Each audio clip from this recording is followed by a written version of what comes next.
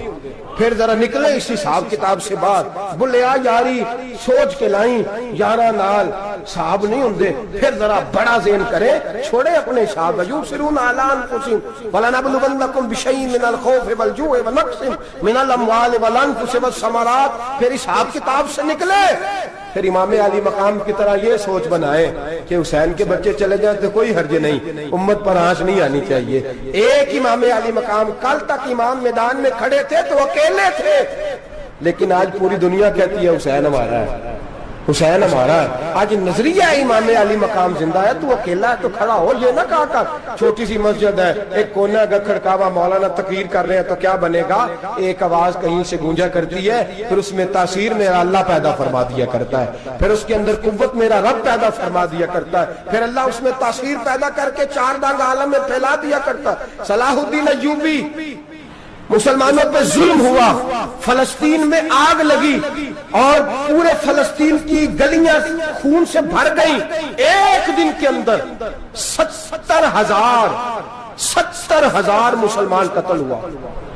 گھوڑوں سے سڑکوں پہ چلا نہیں جاتا تھا، گھوڑے پھسلتے تھے، اتنا خون تھا، اور کچی سڑکیں تھی، اتنا خون تھا۔ پہلے کچی زمین نے خون پیا، پھر خون اس سے باہر آیا، پھر بھی اتنا سخت 70,000 آدمی قتل ہوا۔ صلاح الدین ایوبی کون تھے؟ میرے غوث اعظم جیلانی کے مدرسے کے طالب علم تھے۔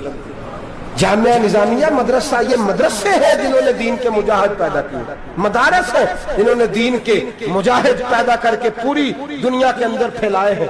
مدارس کے اندر دہشت گردی آئی، میں اختلاف نہیں کرتا، لیکن ابھی بھی مدرسے ہیں جن مدرسوں سے رسول اللہ کے دین کا سچا درس دیا جاتا ہے، امن، پیار اور محبت کی فضا کو عام کیا جاتا ہے وہ مدارس، اور انشاءاللہ قیامت کی صبح تک وہ مدرسے قائم رہیں گے۔ صلاح الدین ایوبی مدرسے کے طالب علم ہے، مدرسے کا، لیکن مدرسہ اس کا تھا جو ساتھ درویش بھی تھا، جو ساتھ اللہ رسول کے احکامات محبت کے ساتھ پھیلانے والے غوث اعظم جیلانی کا مدرسہ تھا، اس مدرسے کا پڑھنے والا طالب علم۔ دیکھیں نا، علم دین شہید کون تھا؟ نعتیں پڑھنے والا تھا نا، ختم دلانے والا تھا۔ عامر چیمہ شہید کون تھا؟ نعتیں پڑھنے والا تھا نا۔ یہ نعتیں وہ چیز ہوتی ہے جو دلوں کے اندر اثر پیدا کر دیتی ہے، جو نبی پاک کی محبت کو پروان چڑھاتی ہے، اور یہی چراغ جلے گا تو روشنی ہوگی۔ صلاح الدین ایوبی اکیلا اپنے دوستوں سے کہنے لگا مسلمانوں کی مدد چند سالوں میں نکلو مدد کریں۔ انہوں نے کہا تیرے نکلنے سے کیا ہوگا؟ کہنے لگا میں نے نہیں نکلنا، میرے اللہ نے میری مدد کرنی ہے، میرے اللہ نے میری اٹھ باندھ کمر کیا ڈرتا ہے، پھر دیکھ خدا کیا کرتا ہے۔ فرمایا مجھے نکلنے دے، اللہ میری مدد کرے گا۔ تھوڑا تھوڑا کر کے فوج جمع کی، کوشش کی۔ چند سالوں کے بعد اسی جگہ جہاں مسلمانوں کا خون بہا تھا، اللہ نے اسلام کا جھنڈا پھر سے بلند کر دیا۔ صلاح الدین ایوبی فاتح بن کے مسجد اقصیٰ کے دروازے پہ کھڑا ہے۔ چند سال گزرے، عیسائیوں کا پورا وہ ظلم ابھی یاد ہے، اور عیسائی سارے لیڈر کہتے ہیں تیاری کر لو، اب ہمارے بچے کاٹے جائیں گے، عورتیں بیوہ ہوں گی، گردنیں کٹیں گی، اب دیکھنا جتنا خون ہم نے بہایا تھا مسلمان اس سے دگنا بہائیں گے۔ صلاح الدین ایوبی گھوڑے پہ کھڑے ہیں اور پوچھتے ہیں او عیسائیوں بتاؤ تمہارے ساتھ کیا کروں؟ گردنیں جھک گئیں، جواب کوئی بھی نہیں۔ کہا تم نے 70,000 مسلمان ایک دن میں مارا تھا، بولو تمہارے ساتھ کیا کروں؟ تم نے ایک دن میں مسلمان یوں کاٹے جیسے گاجر مولی کاٹی جاتی ہے، بولو کیا کروں؟ عیسائی کہنے لگے ہمیں اپنے ظلم یاد ہے، تشدد یاد ہے، بربریت یاد ہے، تو بہتر جانتا ہے تو نے کیا کرنا ہے۔ صلاح الدین ایوبی گھوڑے پہ فاتح کھڑا ہے، آنکھوں میں آنسو آئے، تڑپ کے رویا، کہنے لگا میں تمہارے ساتھ وہی سلوک کروں گا جو میرے مصطفیٰ نے قریش مکہ کے ساتھ فرمایا تھا، لا تصریب علیک، جاؤ تم پر کوئی زیادتی، جاؤ تم آزاد ہو۔ اس نے کہا تو کر کیا رہا ہے؟ کہنے لگا میں کیا کروں، میں اس محمد کا ماننے والا ہوں جس نے معاف کرنا سکھایا ہے صلی اللہ علیہ وسلم، میرے پیروں میں زنجیر ہے رسول اللہ کی غلامی کی، جاؤ تم آزاد ہو۔ اس نے کہا تم آزاد ہو، لوگوں نے کلمہ پڑھنا شروع کر دیا، اشہد ان لا الہ الا اللہ واشہد ان محمدن عبدہ۔ سارے قبیلے کے کچھ نہ کچھ لوگ مسلمان، ایک قبیلہ رہ گیا مسلمان نہیں ہوتا۔ صلاح الدین ایوبی اپنے خیمے میں بیٹھے ہیں تو ایک بی بی آ گئی، اس قبیلے کا کوئی شخص مسلمان نہیں ہوتا۔ بی بی آئی، آگے کہنے لگی میرے 4 بیٹے جنگ میں کھو گئے، چھوٹے چھوٹے بچے،